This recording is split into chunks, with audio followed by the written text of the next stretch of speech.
I had read about this guest house in Varanasi where people check in to die. It's called Kashi Labh Mukti Bhavan.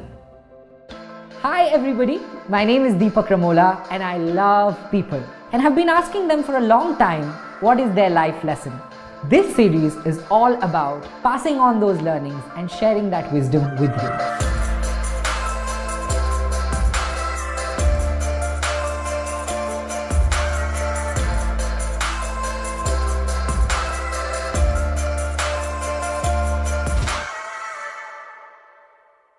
I had read about this guest house in Varanasi where people check in to die. It's called Kashi Labh Mukti Bhavan. Rooted in the belief system of many Hindus is that if you take your last breath in Kashi, you attain what is popularly known as fruit of Kashi or Kashi Labh, which is Moksh or salvation. Now the interesting fact is that you're only allowed 2 weeks to stay in and die. So you have to be really sure. If you're still hanging around after 2 weeks, you got to check out. So I was really curious and fascinated to understand what would those people have learned who have not only accepted death as a reality, but are rather anticipating it with the timer on. So I went to Varanasi, spent a week in the guest house and interviewed people who had checked in. Phenomenal, their life lessons were really thought-provoking. So in the same environment, I met Mr. Bhairav Shukla, who has been the manager of Mukti Bhavan for last 44 years. He has seen more than 12,000 deaths. So I asked him, what have you learned after seeing both life and death at such close quarters? He shared with me 12 life lessons, of which I wrote a blog post and it's read and shared by millions of people across the world and became highly popular. But there's one life lesson in that series which is Mr. Shukla's favorite and resonated deep with me, and the life lesson is resolve all conflicts before you go. He told me a backstory to it. There was a Sanskrit scholar of the times by the name of Ram Sagar Mishra.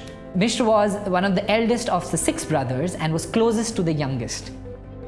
One argument years ago led to this bitter communication between the brothers and led to a wall eventually partitioning the house. In his final years, Mishra checked into the guest house with his little pan case and told Shukla to reserve room number 3 for him because he was sure he's going to pass away on day 16th after his arrival. On day 14th, he said, I want my estranged brother of 40 years to come and see me. This bitterness heavies my heart. I want to resolve every conflict before I go. A letter was sent out. On 16th day, the brother arrived and Mishra held his hand and asked him to bring down the wall dividing the house. He asked for his brother's forgiveness. Both brothers wept, and mid-sentence, Mishra stopped speaking. His face became calm and he was gone in a moment.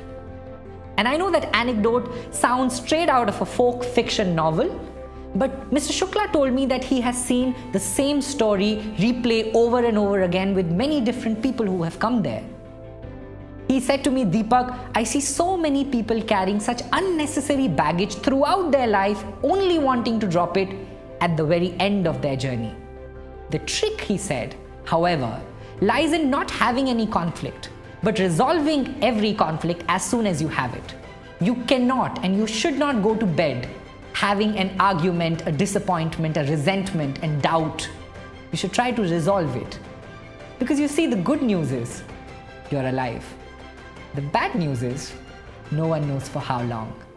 So resolve your conflicts today. I hope this makes and fuels your day.